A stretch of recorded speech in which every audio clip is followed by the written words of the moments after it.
Good afternoon, everyone. Thank you so much for joining us all here today. My name is Z, and I have met many of you. I run the Low Income Energy Network, also known as LIEN.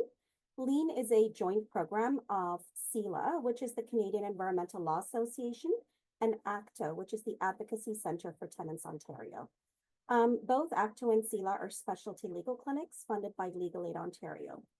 For those of you who are new here today and don't know who we are, in Ontario, LIEN is widely recognized as the primary go-to organization with expertise on low-income energy issues. LIEN was formed in 2004. We are a network of over 60 member organizations across Ontario, and we're comprised of community legal clinics, anti-poverty groups, affordable housing groups, environmental groups. As a network representing the intersection of interests related to low-income consumers and energy and sustainability, our focus is on reducing the energy bills of low-income consumers and ensuring that they're provided with the opportunity and tools to better manage their energy bills. Almost 20 years ago, LIEN developed a vision for a comprehensive strategy for reducing energy consumption and costs for Ontario's vulnerable low-income households. Through our persistent advocacy work with the Ontario government and the Ontario Energy Board, we were instrumental in bringing our vision to reality. So as you can see from the pyramid, as we move from the left pyramid to the right pyramid, we now have programs that help low-income consumers reduce their energy use through the introduction of free energy efficiency upgrades to their homes. We have low-income customer service rules that utility companies will offer, such as security deposit exemptions, waiving disconnection or reconnect fees, and a generous arrears repayment agreement. We also, in the middle of the pyramid, have an ongoing rate affordability program that provides low-income electricity customers with a monthly on-bill credit. And at the very top of the pyramid, we have an emergency financial assistance fund for low-income consumers who are in arrears or facing disconnection. Now on to the reason we're all here today. LIEN's annual conference is an opportunity to exchange ideas and learn from each other in an effort to ensure that low-income Ontarians are able to meet their basic energy needs affordably and sustainably. At this year's conference, we continue to focus on the impact of extreme heat on vulnerable and marginalized communities. We're going to go to our community organizers and community activists. I'm going to introduce them all at once, and then I will pass from one to the other. So first, we will have Eddie. Eddie was born and raised in Ottawa, has been fighting for social justice since he was a wee little lad. He's been with Acorn since the late 2010s, and he's going to talk to us about Acorn Ontario's Beat the Heat campaign. Then we'll have Stuart, who is the Acorn member in Hamilton's East End. And if you folks might recognize Stuart from some of our previous LIEN conferences. And has been a huge part of Acorn Hamilton's citywide campaigns particularly on the maximum heat bylaw. So Eddie, I'll pass it over to you first, my friend. Take it away, good sir. Perfect. Thank you so much, Abhi. I'm happy to be here to speak on behalf of Ontario Acorn. Now, for those not familiar, Acorn is a grassroots organization of low and moderate income people. Basically, we are member funded based on dues paying members so that we can stay independent from governments and corporations. We operate at a number of levels and have several chapters across Ontario as well as elsewhere in Canada, bringing us up to a total of 177,000 members across the country. So I personally am in Ottawa. I'm with Ottawa Acorn. First, I should maybe just define exactly what we're talking about with our Beat the Heat strategy. Basically, what we're looking for, as you can see on the PowerPoint, is a maximum heat bylaw that requires landlords to keep units below 26 degrees. We are demanding that cities track heat-related deaths and illnesses, which is not something that is being done consistently in this province right now. And last but not least, programs to support tenants with the cost of running energy efficient air conditioners and heat pumps. So yeah, so that would then, I'll bring us back to Ottawa to start, where we have been working on this campaign for a little while now. We actually had a survey of 295 tenants to sort of, if you'll pardon the bad pun, sort of take the temperature, see where we are on this issue. And it turns out that 40% of those 295 people who participated in the survey had no air conditioning or other forms of cooling. So that is obviously a huge gap.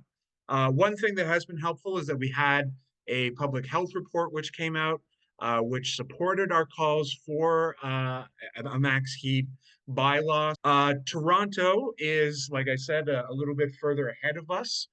They're already working on a feasibility study on max heat, and staff are actually expected to report back on that any day now. Our local chapters in Acorn have been organizing rallies, media hits, deputations. So they have really been all over this issue. They've been keeping it covered very well. And we've also been fighting to force landlords to rescind illegal extra charges for air conditioning that we've seen in the city of Toronto, as well as fighting to ensure that Toronto community housing tenants have access to free AC. Now, interestingly, Mississauga does actually already have a maximum heat bylaw, but it only applies to tenants who already have AC. So leaving a huge gap there that really needs to be filled. And Peel Acorn has launched a campaign to do just that, to extend the rights enjoyed by certain tenants to all tenants. And that's really our goal there in Mississauga. And then in London, the city has been directed, the city staff have been directed to explore a max heat bylaw, but unfortunately, the template they're looking at basing it on is Mississauga. So our members in London, in the various chapters that we have in that city, have also been putting pressure on them. And in London, we also sit on a landlord and tenant forum, which gives us some voice. And so we're really hoping to be able to push in the direction of a max heat bylaw that applies to everyone. So on that note, I'm going to hand it over to Stu so that he can tell us more about what they've been doing down in Hammertown. Thank you very much, Eddie. Yes, my name is Stuart. I am a member of Acorn Hamilton. I'm the chair of our East End chapter. We have 4 chapters across the city. In June 2022, we added an extreme heat campaign to our list of active causes. We launched our campaign with a Beat the Heat rally at City Hall. Next slide, please. The campaign's demands were very similar to the ones that Eddie listed off, if not identical. For the City of Hamilton to develop and implement a maximum heat bylaw for rental housing, for the City of Hamilton to develop a municipal program to support retrofits of market rental housing to reduce energy consumption and retrofit older market affordable housing stock to adapt to a hotter climate. For the City of Hamilton to expand measures in community and public spaces for residents to keep cool when outside the home. And lastly, for the province to track heat-related deaths and illnesses, and for the city to support our call to the province to do so. So after the 2022 election, Acorn Hamilton started meeting with city councilors. Next slide, please. 6 ACORN members and 6 allied environmental and community groups delegated to the Public Health Committee meeting on May 15th, 2023, to call on the City of Hamilton to pass policies to protect tenants from extreme heat. So during the meeting, Ward 2 Councillor Kretsch brought forward a motion seconded by Ward 4 Councillor Huang that passed unanimously, 10-0, and it was later unanimously ratified by Council. The motion directed staff to prepare a report for a maximum heat bylaw in time to be included in the 2024 budget and implemented by the summer of 2024. Don't know if anyone's checked a watch recently, but that's now passed. So, we're making whatever progress we can. It has become a little slower moving forward. A staff report came back in April of 2024 regarding the feasibility of tracking heat-related illnesses and deaths. This is municipally, not provincially. And the tracking of emergency department visits for pre-diagnostic heat-related complaints began this past summer. So we have been making progress on that front. 33 complaints were recorded, with a significant proportion happening in direct correlation with heat warnings, which is when public health issues a warning saying that the temperature is at a certain level and has been for long enough to kick off the warning. So city staff acknowledged that there may be limitations in tracking historical heat-related deaths, as correspondence with the coroner's office indicated that most heat-related deaths would not prompt a coroner examination. So in short, the data monitoring has begun, but there is room for future improvements to our data collection methods. So a later stage demand included free transit on days when public health had declared a heat warning. Council's response was to provide a limited quantity of free bus tickets. 500 pairs of bus tickets were included in cooling kits, and another 1,000 were made available at public facilities like pools and rec centers. ACORN distributed more than 40 of those cooling kits this summer. ACORN Hamilton successfully campaigned for a $52,000 expansion to the existing Ontario Works air conditioner subsidy, which would encompass all low-income families who had a medical need for mechanical cooling, and not just Ontario Works recipients. We also reached out to the community for air conditioner donations and were able to distribute those to households that were either denied the subsidy or would not be eligible. So now what we will do is we will go over to my friend Jackie from CELA and the Low Income Energy Network. So this presentation is exactly that. It's going to look at, first of all, the legal authority of municipalities to act on maximum heat and pass a maximum heat bylaw. And then I'm also going to present a new activist toolkit that's available on the CELA and LIEN website that we hope will help local activists in moving this issue forward. So why am I bothering with this presentation? I'll try to make it interesting. It is law, but this is an area where both municipalities and the province could act. When you talk about in Ontario, where municipalities get their power, the first place to look is a piece of legislation called the Municipal Act. The City of Toronto gets its authority from the City of Toronto Act. I'm not going to address that today, although the language is very similar to what I'm talking about in the Municipal Act. The first section that I wanted to draw to your attention is Section 8, and it provides what we call interpretive guidance to the courts if they're ever looking at and judging whether a municipality has the power to act in the way that they have and pass bylaws. Section 8 sub 3 that we've also included on this slide gives powers through bylaws to regulate or prohibit matters. And I just wanted to draw attention to section sub B, which is it also allows through bylaws municipalities to require persons to do something, to do things respecting the matter that they have passed the bylaw on. The other two key sections for activists working on these and other municipal issues to be aware of is that sections 10 and 11 of the Municipal Act list subject matters that can be addressed through municipal bylaws. So Section 10 is for single tier municipalities, and Section 11 is for lower tier and upper tier municipalities. Both sections state that municipalities can pass bylaws about economic, social, and environmental well-being of the municipality, including respecting climate change. Also, quite relevant, the health, safety, and well-being of persons, and the protection of persons and property, including consumer protection. The other interesting piece of legislative authority, so a piece of legislation that gives municipalities power, is the Building Code Act. This talks about municipalities passing bylaws prescribing property standards.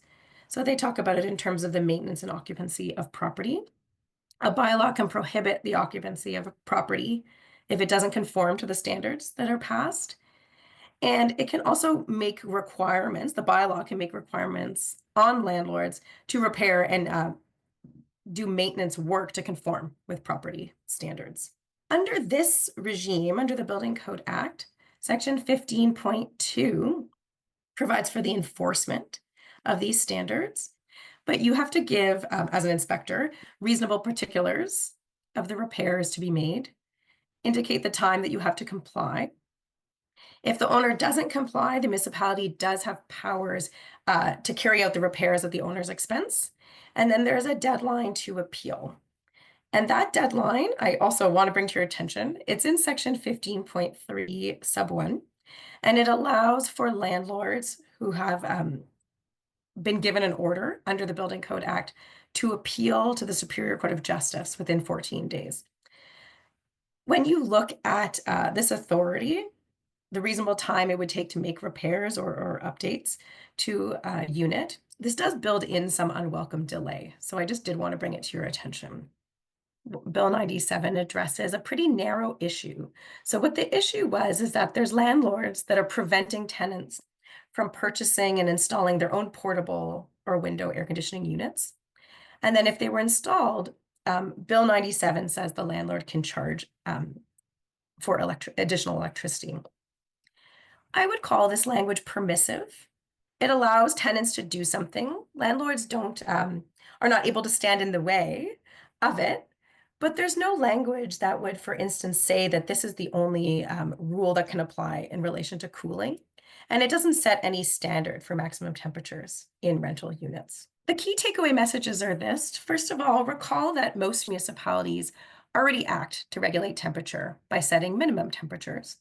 And some municipalities, like Mississauga, which was mentioned, have taken steps to set maximum temperature standards for some units, usually only for those with cooling in place. But with respect to this idea of legal authority, there's already a clear demonstration of municipal authority to regulate temperature in rental units, in all rental units. With that, I'm going to turn to the activist toolkit that Abby mentioned. We're hoping that this makes it easier for activists in municipalities where there's lots of action and in municipalities where there isn't yet, make it easier to bring forward demands for maximum temperature bylaws in your local municipalities. So what it does is provide some information about the dangers of extreme heat indoors, and then it also provides some model legal language that could be used or adapted in a bylaw in your municipality, and a template for what are called deputations. So deputations are presentations to municipal city councils or committees at the municipality. So here is why we need policy attention to this issue. So renters are about a third of Canadians, and they are one of the fastest growing demographics in Canada is renters. We have more renters now in Canada than there ever were in the entire history of this country. But also renters are, even though they are by percentage, smaller portion of Canadians, they are overrepresented. So a majority, 2/3 of Canadians with low incomes are renters. And actually, interesting enough, it's vice versa. So a vast majority of renters, about 2 in 3 of renters are households in low incomes.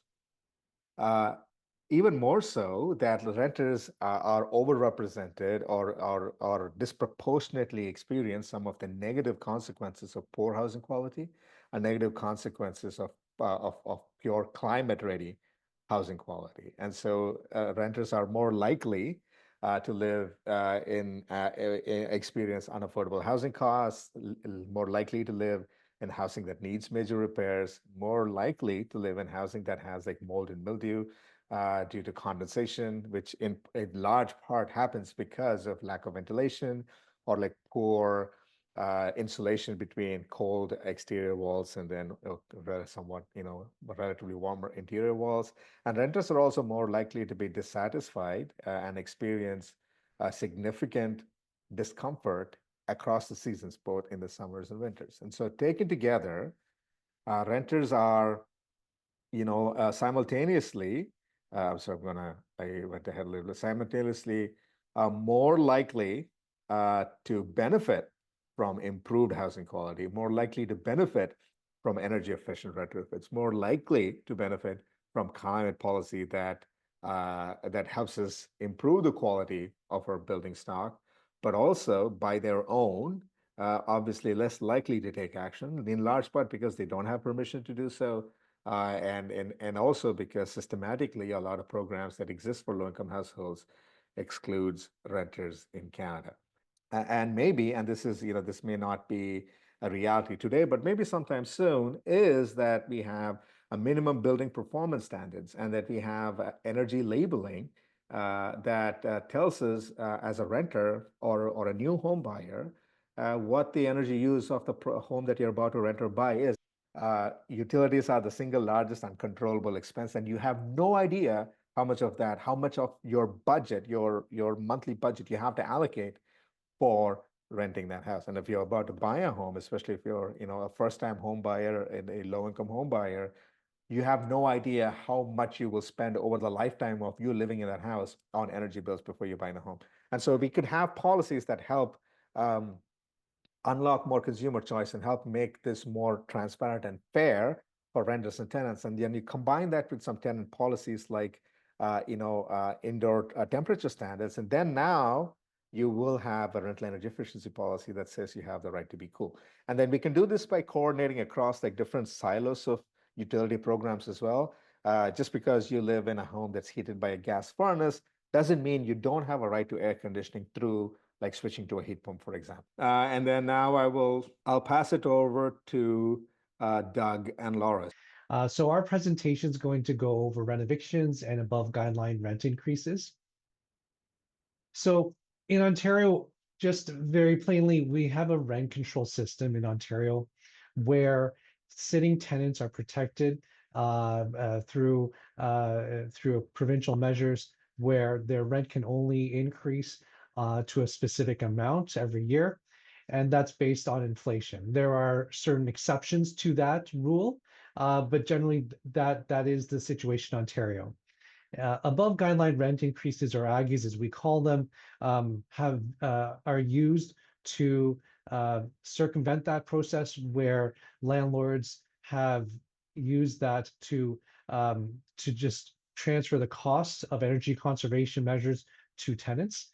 And renovictions are also, it's happening everywhere across the country, but we're seeing it in Ontario, a significant number of renovictions happening here, where the work is, the landlord is saying that the work is so extensive that the unit must be vacant to perform that work. So these are the two typical processes in which we see where the goal of energy conservation brushes up against tenant security of tenure. So hello, everyone. My name is Laura Nonan. I work at Don Valley Community Legal Services as a community development worker. Everything we're talking about today is connected. So if we do get the maximum heat bylaw and we see landlords, doing retrofits to buildings or homes, does that mean they're going to apply for AGIs? Where are they going to increase our rent? Are they going to renovate and try to renovict folks, right? Everything's very connected. And what I'm going to talk about today is the renovictions bylaw and how we got it, because we got it. It was approved by City Council last week, and it will come into effect July 31st. So Hamilton said yes earlier this year, and I think that really lit a fire under Toronto because, councillors in Toronto said, hey, they beat us to it. We should start doing this again. And I believe it was in February or March this year, it came back to the city's planning and housing committee, and a few councillors wrote a letter saying, let's get this going again. We were so close. Hamilton is outdoing us, so let's see what we can do this year. And then here we are, and it passed city council last week. It's exactly what we wanted. Tenants are going to be protected. The city's in the meantime too, until this has to go through the budget process in February, and it will come into effect July 31st.